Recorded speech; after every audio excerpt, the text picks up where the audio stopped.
Hello, everyone. You guys obviously know who I am. My name is Father Daniel, and this has been a video that's been a long time coming. Myself, and you'll get to know who Dr. Mark is, have been talking about making a video for the Chaldean community. And this video hopefully becomes a series over time, but we are making this specifically for the Chaldean community because we understand that everyone, any human being, can go through some sort of mental health problems.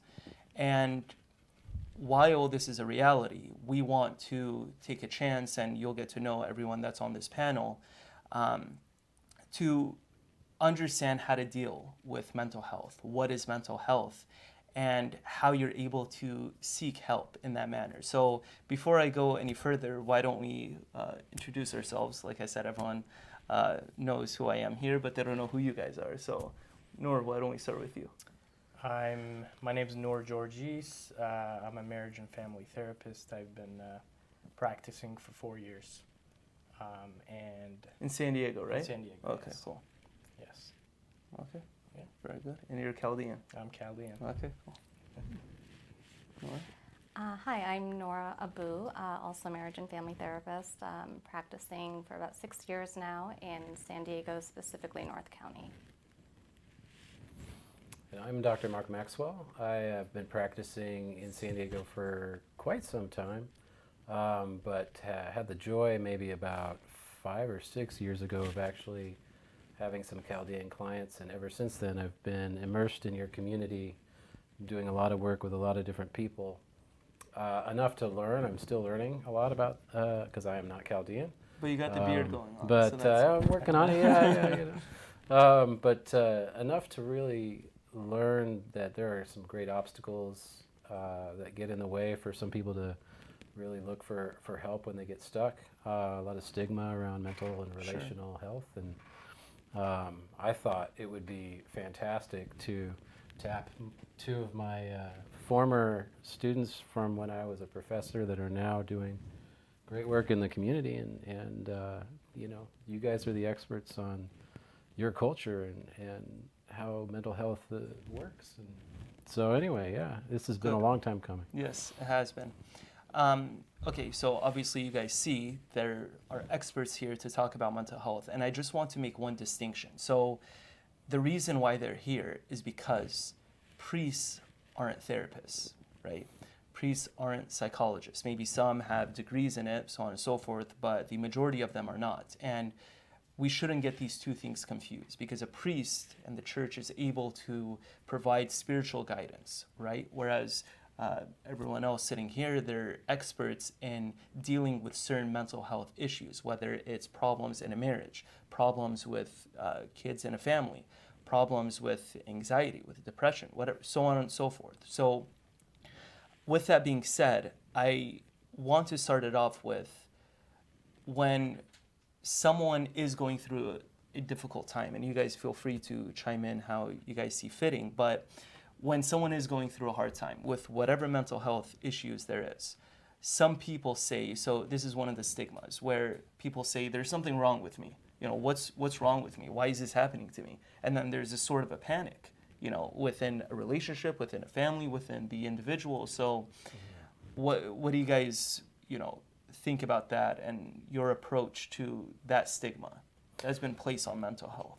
I think that first off, and Nora would attest to this as marriage and family therapists, what distinguishes us oftentimes from the other helping professions isn't that we just serve marriages and families, but that we have a different philosophy about mental health and change. We look at people in context.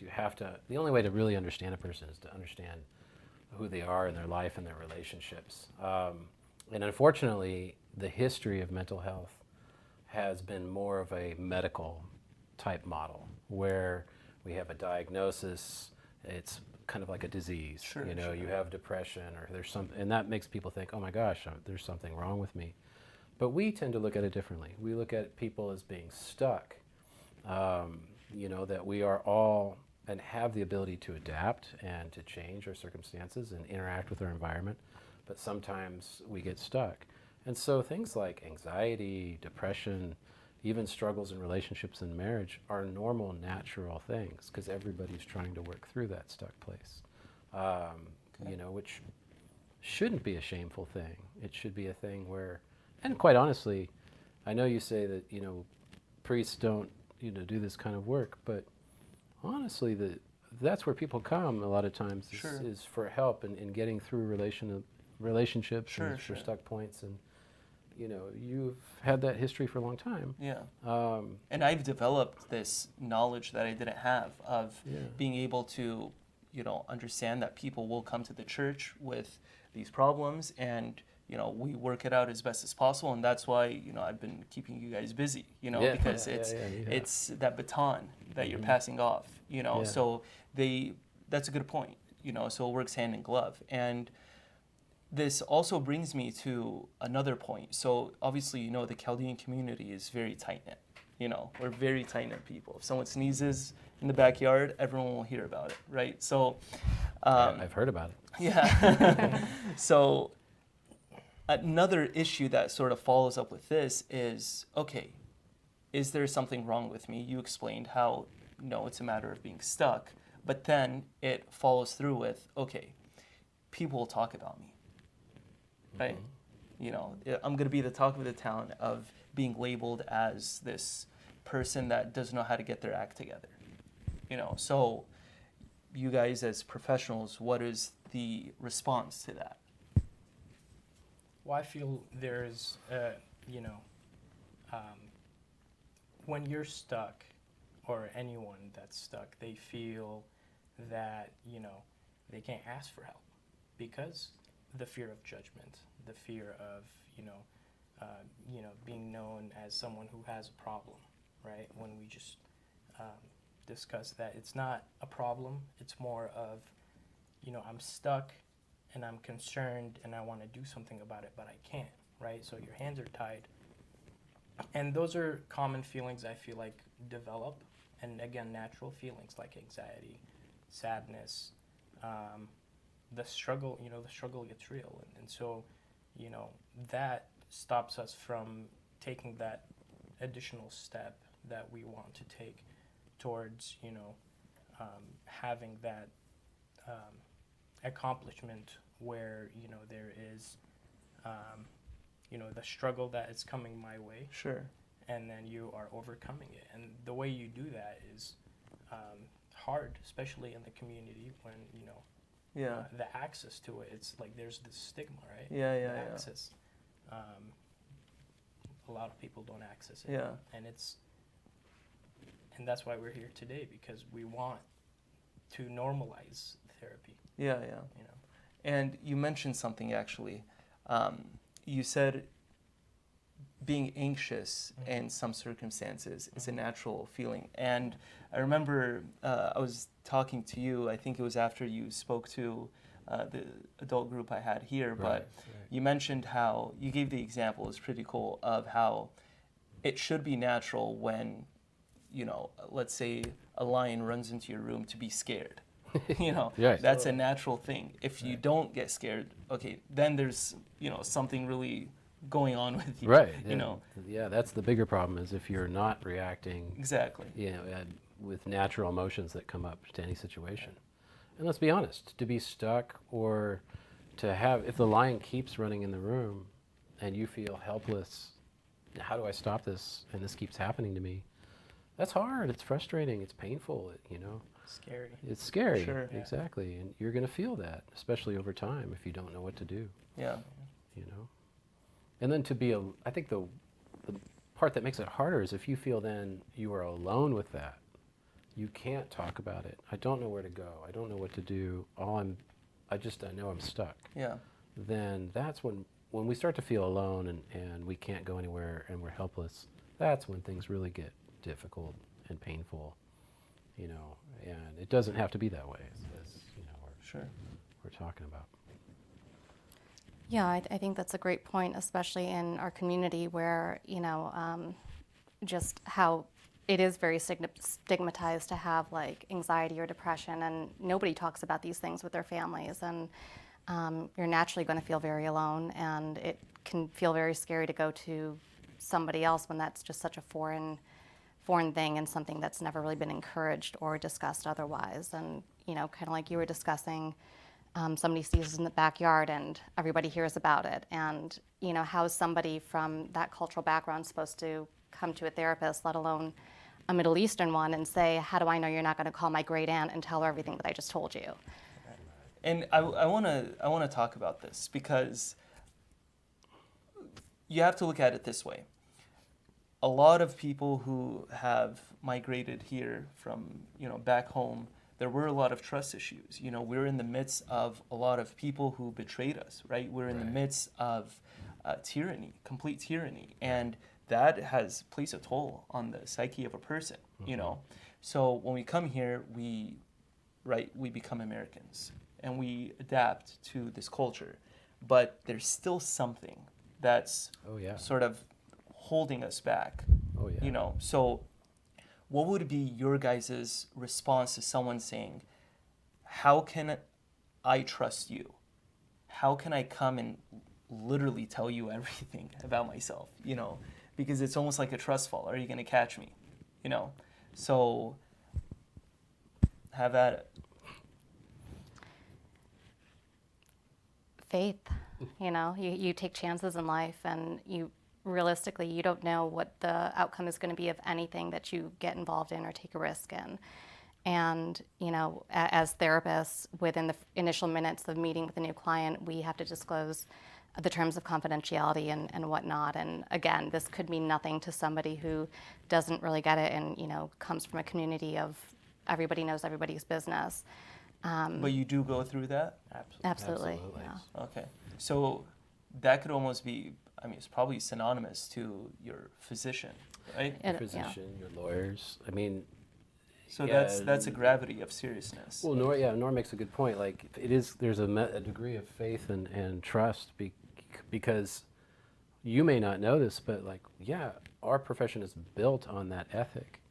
We have to keep these things confidential. If we don't, and we have a reputation for sharing, then we're not going to be able to do any work. Nobody's going to trust us. So, our reputations, our licenses are all built on those foundations of ethics. Yeah. Where we have to be, trustworthy and confidential and have the best interest of our clients. Sure. And to be honest with you, I deal with the same thing when people come to me. How could I go to confession by a priest that may or may not see something? So I deal with this too. Sometimes I tell the person, listen, if you really think I'm going to lose my entire priesthood because I want to talk about a sin you just told me, exactly. You're so far off right now. Totally. And so I get that. Yeah, and a huge part of it obviously is promoting client autonomy. So you don't want to push them any further than they're, more than comfortable than going, right? So sure. Start, just kind of whatever they're comfortable with, and you just kind of go with it. So what's it like? So you guys tell me the procedure. Is it someone contacts your office and then you contact them and then they come in for an initial meeting, you introduce yourselves? So what's it like? Yeah, the minute that somebody contacts us, yes, the first thing we want to do is make somebody feel comfortable and safe. The felt sense of safety. Okay, I can be here, I can talk, I can be my authentic person, I can share what's ever going on with me and feel safe is so critical. So we start that work the minute we come into contact with somebody. When they do actually get in front of us as a client, then we have the ethics that we share in that moment that say, hey, we have confidentiality in this place. There are some exceptions to confidentiality that we also share with them. Like if you were to say, hey, I feel like I'm going to kill myself, and you run off to go jump off the Coronado Bridge, then I would have to break confidentiality, right? Because I need to save your life, essentially, right? So we let people know, like, yeah, there are some moments where we would break that, but it's also something that we do together, that just like in your case, it's like anybody, we want their best interest. We want them to feel safe. We want to let them know the boundaries, and we want them to be able to feel like they can come in and we're not going to share with anybody, And if we needed to, for example, if somebody said, hey, I do want you to talk with somebody. I want you to call Father Like Danny when and families are involved and the Mhm. priests are involved and stuff Yeah. like that. Yeah. We have to do written authorization. We actually, have somebody sign, and it's very specific for this purpose and this reason, in this date, from this date to this date, so that everybody's very clear as to the parameters and the limitations, so that people feel safe. Okay. Yeah. I want to get back to this, but something I want to follow this up with is, what are reasons for people to seek mental health guidance? So one, I'm sure, would be couples counseling, marriage counseling.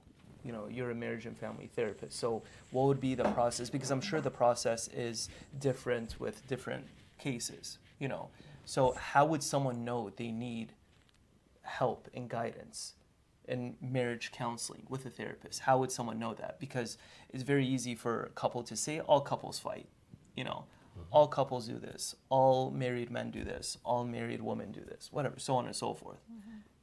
So what would be your response to that?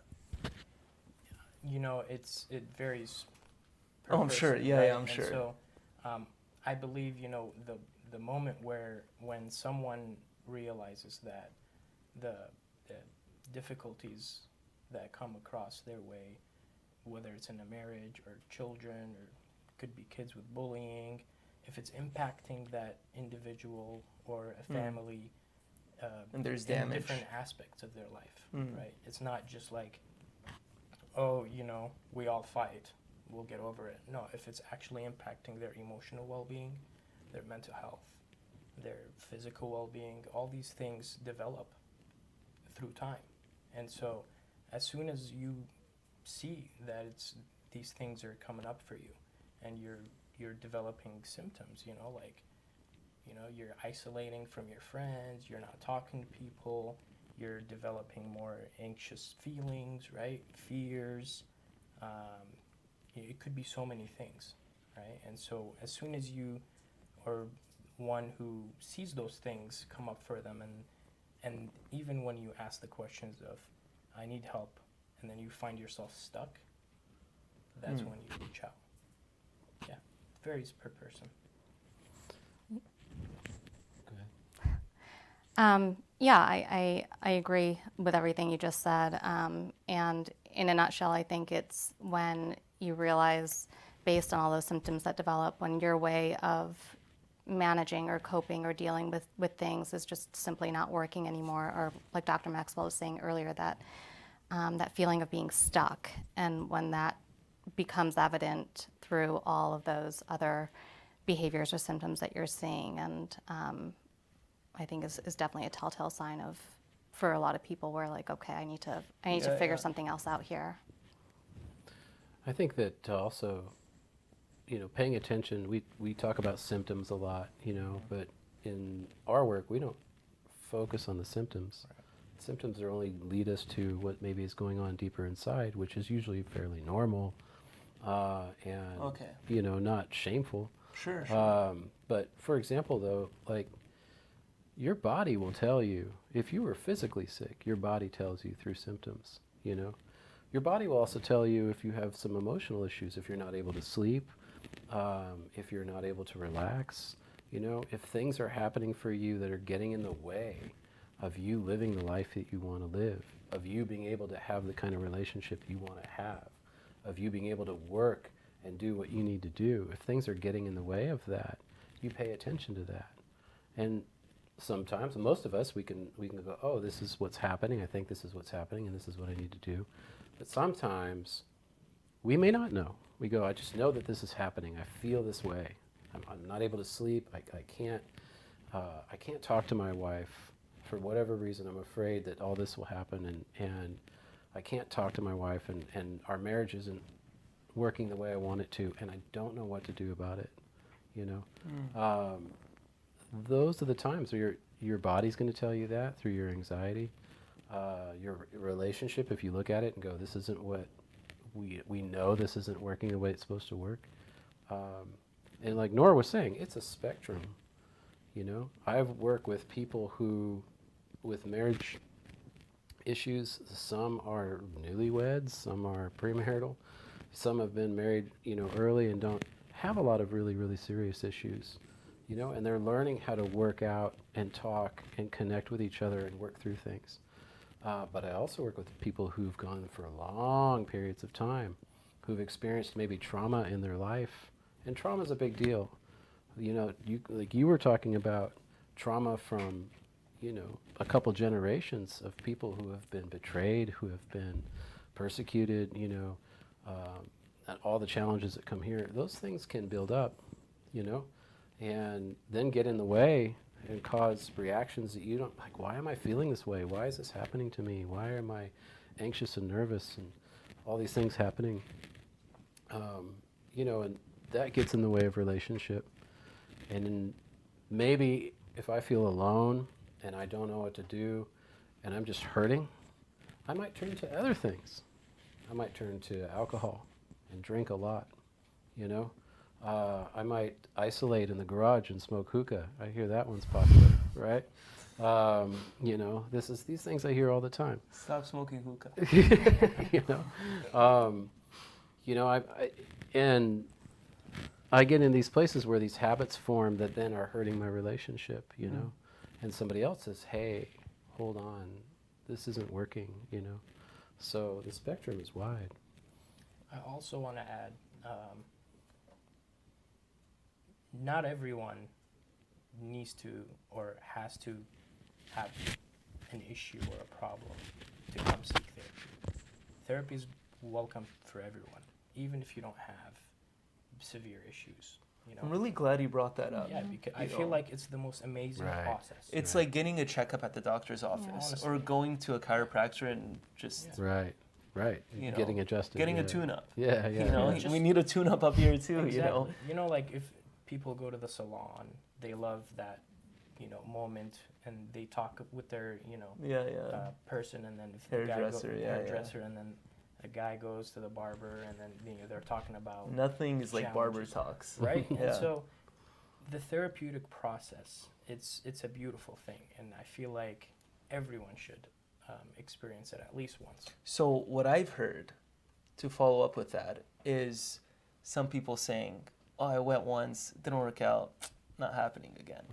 Oh, look, I'm still the same. I'm still anxious, or I'm still depressed, or I'm still fighting with my husband, or my kids are still yelling at me. What's the response to that? You know? Yeah, I mean, if it doesn't work once, it doesn't mean it's not going to work again. It's sometimes that therapeutic relationship again. It's very important. So it's to build a relationship with Yes. them, and in order to build that, you need more than obviously one Let's say session. you went right. Let's say you went once and then you enjoyed it, but you're like, I can't connect with this therapist, right? And you're like, well, I'll give it another shot. You go again and you confirm that that's not, you know, the therapist that you want to come again and see. That's okay. It's totally okay. I'm sure you guys agree, and I think it's completely and absolutely okay to go and seek another therapist to where you can build that trust, that relationship, and it's a beautiful thing in my opinion. Yeah, I mean, it's even encouraged, honestly. I mean, I've had clients come to me that will tell me at the first session, I'm interviewing client or therapists right now, and you know, I'm shopping, and I Really? think that's and I praise them for it. I think that's that's really smart. Like, you know what you're looking for, you know, because the relationship is the most important part of therapy, honestly, that rapport. And, you know, I think it's important that you feel comfortable with the person that you're talking to. And, you know, our needs are different throughout different seasons of our life, you know, and so one therapist might be really great for somebody during whatever phase that they might be in, and, you know, years down the road, they might be facing different issues where maybe that's not the best fit. Sure, so, sure. Yeah. Oh, absolutely. And we focus on process, you know. What do you mean by that? You know, everything in our lives is a process. Has there been anything that you've gone to where you're like one and done? Like, you know, the magic isn't in the specific results. You know? No. You know, but you know what I'm saying? Like we go and it's, you know, your mind, your body, all those things work in learning and experience, right? And sometimes you have a breakthrough experience-wise. You know, I grew up an athlete in sports and stuff like that. You know, you get coached and you work on things and you Sure. practice, and then one day, boom, it clicks, you know? And you're like, oh my gosh, and you feel different and you do it differently, you know? And sometimes that's because you were missing a piece. Sometimes you didn't just experience enough really success to be confident. Maybe there was a piece of insight that once you learned it and you kind of put it into use and you experienced your person a different way, your mother, your father, you know, your partner. So there's so many things, but it's all in a process. It doesn't just, you know, it's not just information. It's not like here's the information. Okay, you should be good. No, Yeah. you gotta, you know, have the experience of that information in action in your life, and that happens in relationship. We walk with people through that. We walk with you through that. We don't just go, okay, good job, you know, good luck. You know, we work it through, and then when you get stuck, we say, okay, what's getting in the way? Let's take a step back. Let's figure out what's going on inside and what you need. You know, so What you need. what you need. And I think I want to take it home with this, with what you need, Take it because home. I think Take it you're, no, and you guys chime in, okay? Because this goes back to what we mentioned in the beginning, is if there is something we need, then nothing should stop that need. For example, a stigma. Right. For example, embarrassment. For example, whatever it may be. You know, nothing should stop, because I think, and you guys please chime in, things will get more detrimental, right? Oh yeah, yeah. When you get stuck and you feel anxiety, or you feel sadness, or you know feel helpless, you may start to try to do things to help that, and it only makes it worse. You know, you never. If you're stuck, you're stuck. Stuck is a painful place to be. It's a lonely place to be. You know, and it doesn't just magically get better if you don't know what to do. You know, context can change. Those kinds of things can change. But do you understand what I'm saying? Yeah, sure. Yeah. Emotions too. This is the thing when it comes to what you need. I think you guys tell me, I think there's a negative stigma to emotion. That if you have emotion like upset, frustration, anger, that means there's something wrong with you. You know, you shouldn't be so emotional, right? Or there's, you know, that kind of stuff. But oftentimes when we step back and we say, why am I feeling this way? When you get underneath it, you find there's something I need. I'm nervous, I'm scared, you know, I'm sad, you know, but I haven't quite got to that place to really understand what it is I need and how to get it. And so that turns into frustration, that turns into anger, that turns into isolation or any of those kinds of things. Does that make sense? It's that cause and effect. Yeah. So listening to and understanding our emotions aren't a bad thing. They actually can be a pathway into understanding, okay, this is what's going on inside, and there's a need there. And when we get that need, some sort of comfort or care or reassurance or contact, that we go, oh, okay, I'm not alone. I feel connected. I feel good. Would it be prudent to use the example of untying a knot, you know, one after another, and sometimes it takes time to untie that knot, and for some people the knot is much harder than others, you know. Oh, absolutely, right? Absolutely, Yeah. and it gets painful and frustrating at first, but then, you know, once you get that break, and then all of a sudden it's like, oh, okay, got it, I got it now, you know, and it starts to come apart, you know. But I think a bigger piece in that whole process is if I was to tell you, okay, I'm going to give you this address in downtown Mexico City, right? You need to go there. You need to get this thing, right? that might, you've never been to Mexico City. Maybe you've been told that Mexico City is really dangerous. People are gonna say, "What's know? Father Daniel doing in Mexico?" What are people going to think? Someone's That kind of sneezing in the stuff. backyard. Yeah. But if I said that to you and all those feelings of nervousness or anxiousness come up or whatever, and if you went on your way there, you were going to be very vigilant. You're going to be very careful. You're going to be very looking, right? Sure. But let's say you did it a few times. Over time, you're going to feel a little bit better. Smooth sailing, yeah. Yeah, until you're, autopilot. Oh, just going to get this. But in those beginning moments in that time period, if I was to say you could do it alone, or I could come with you, which one are you going to choose? Hop in, Yeah, go to Mexico. right. And that connection that we have and that relationship we have helps you feel like, okay, I have assurance, this. regulate. Yeah. I can get through this now. And if I start to feel nervous, I can turn and say, hey, where are we at? What's going on? That's a lot like therapy. Interesting. And then you mentioned emotions, right? In the culture, right, the main emotion that comes up, whether man or woman, right, it's anger in our culture, and that's a place where No, it's not, man. No, really? I proved this point. But that's the thing. It's the culture. That's what's been passed down, and other cultures as well, like the Hispanic culture. That. Sure. They call it the machismo, way of growing up.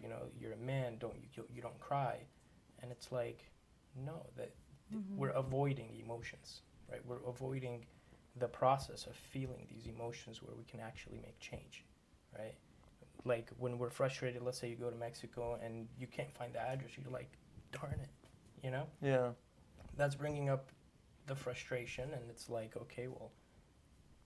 That's the therapy process, right? We talk about these emotions.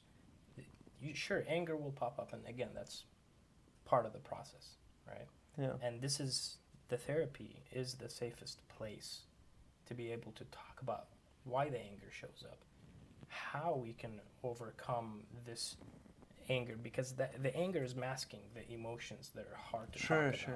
Yeah. The helplessness, the hopelessness. Sometimes people feel useless, and that's, I feel like that's where, when someone comes to therapy, they have the ability to dive deep and really get to the bottom of why am I stuck and how do I get out. Like, anger, for example. How often have you heard, when somebody's angry, you're crazy? Right. That's because I don't understand. I'm just getting angry, and when I experience somebody else angry, I tend to get a little like, whoa, back off, right? But if they were sharing a fear, for example, I'm afraid, well, that's a little safer for me to come in and go, oh, what's going on, right? But we get stuck in anger. But look, anger is a sign of helplessness, Anger is a sign of like, there's some sort of threat, some sort of thing that's happening that is making me uncomfortable, and I don't know what to do about it. If I was to, if I was coming at you, and I cornered you, and you were in the corner of the room, and you couldn't run, right? And you were forced to either fight me, or do nothing and get beat up, right? Hit a priest, man. I'll see you in the confession. See you in the confession. Yeah. Well, I have to answer to a higher power, right? But you understand, like, what happens in your body is like you feel Intense. the adrenaline go up. You feel those things Intensity. go up, and you say, like, I'm going to have to do something here, or this is frustrating. You feel it go up. It's because you're stuck. Your options are get beat up or be a fighting priest. Sure, yeah. Maybe you feel good as a fighting priest. I don't know. But you know what I'm saying? Put your money on me. Man. I got you. But our body is, reacting to being stuck, and that comes out as frustration, or, and over time that can lead to more frustration, leads to anger. And then people go, oh, you're crazy. There's something wrong with you, Yeah. And one thing that I want everyone to understand that's listening is, I know we didn't go into depth into different mental health issues, and there's a reason for that, because what we're doing now is the beginning of a series that we're going to continue. And the series will go into, for example, one episode will be on anxiety. What is anxiety? What are the different symptoms of someone who suffers from anxiety? And for example, someone with depression, how do you know you're depressed? How you're able to go through that? How you're able to get through that? What precautions you should be taking if you are suffering from any depressive modes or episodes or whatever it may be, even with couples, married couples. So what we're doing now is we're sort of building this foundation for something much greater. And again, this is for everyone that's listening to this. This is for you guys. Everyone here took time out of their day, traveled from, some of you from further places, because not everyone lives in El Cajon, believe it or not. What? Yeah, it's weird. Crazy. And and another thing we're going to be doing, which I'm excited for, is we're going to be also doing a few of these series in Arabic and Chaldean, for anyone that needs help with that. Because I've also come into, some situations where, someone only knows Arabic or someone only knows Surah, Chaldean. And that sort of puts a barrier in front of people thinking that, okay, if they only speak Arabic or English, that means they still haven't adapted to the American culture, right? Which also means that therapy, it's non-existent. It becomes something that doesn't exist, because there is no such thing, I'll tell you right now, no such thing as therapy in Iraq. Maybe there were very minimal doctors who maybe covered the surface very lightly, but that's it, But hopefully this becomes something that ignites the person to understand that, okay, this isn't so bad after all, or this isn't so embarrassing after all, or, these stigmas that people put on mental health, are folly and shouldn't be, taken into consideration, really. There may not have been a traditional Western idea of therapy, in Iraq, but I guarantee you there's been a history of people helping other people in times of need and struggle. There's been people that you can go to. This has been since the beginning of time. Like informal. Yeah, informal, or if we go hundreds and hundreds of years ago, we might have gone to, the parish priest. We might have gone to the healer in the community. So the priest was everything. Yeah, you make a good point. In the Yeah. villages, the priest was. Or we might have gone to the elder in the family. Yeah. Right? We might have gone to but the bottom line is, we all have the capacity to help each other. We all have that capacity and that need to go and get help and get either somebody to come and walk in with us and help us through a process when we get stuck. Like in Genesis, it's not good for man to be alone. Exactly. Created exactly. Eve, And so the first biggest piece is just getting over the idea that, oh my gosh, I can't go there because that means I'm crazy. That means there's something wrong with me. What if there's nothing wrong with you? What if it's just, if I hear your story and I go, well, of course you're going to feel that way.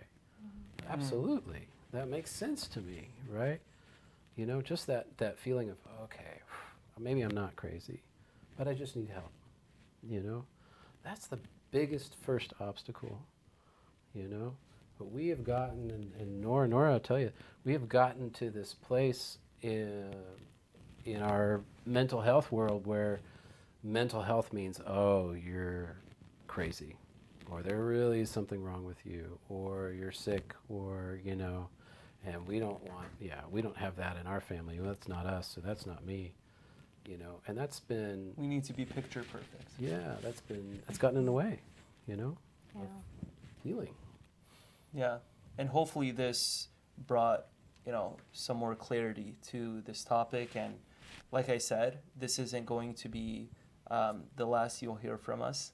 So don't forget, everyone sitting here, they're all professionals who studied this, who have degrees in different mental health professions. And if you guys were to leave whoever's listening with one thing, what would you say? Sorry, I need to put you on the spot. We'll start here.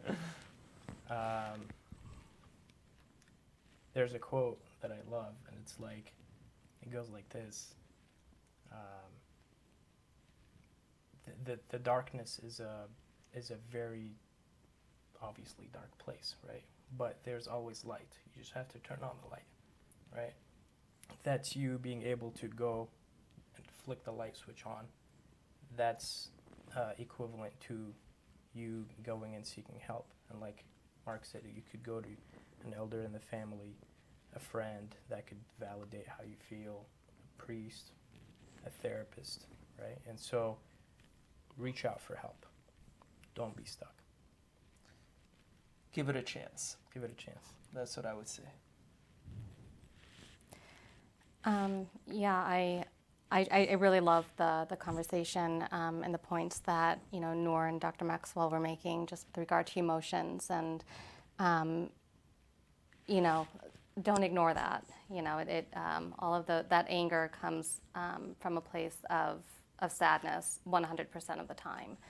And I think in a culture that's not exactly sitting at the dinner table eating dolma and talking about feelings, it feels very strange, but it's totally normal and it's okay, and don't ignore it. Absolutely. You're not crazy, and you don't have to be alone. I think that's the big piece. That, you know, I like to talk about, sometimes to describe it as bandwidth. You know, like we have a certain bandwidth to be able to handle and manage distress in our lives. And sometimes we get taxed. You know, things happen in life. We maybe lose a loved one, or we have overwhelm at work, maybe a huge demand in parenting. And all of that takes up the emotional bandwidth, you know. And sometimes we get overwhelmed, and we have needs, and we struggle, and we get stuck. We don't have to be alone with that. That's natural, that's normal, you know. And unfortunately, if our bandwidth is full, then the other people, important people in our lives who may be coming to us, we aren't going to be able to manage those relationships or We don't have the handle capacity those. for it. Yeah. Exactly. And so we need to be able to sometimes take care of ourselves, or work on ourselves, or work on our relationship or our marriage. You know, a couple that has a strong marriage and is able to resource each other then can parent and has a lot of bandwidth for their kids. But if a couple is constantly struggling with each other and they feel alone and hurt, that takes a lot. And then they don't have as much for other family members or for their kids or for parenting, you know. So you don't have to be alone with this. You don't, and you're not crazy if you're struggling, or if you're taxed, or if you're overwhelmed. You know, if you're feeling these emotions come up. This doesn't mean you're crazy.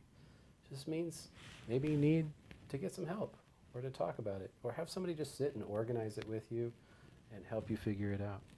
Good. Okay. Well, thank you guys. I Thank you, appreciate Paul. it. Thank you all.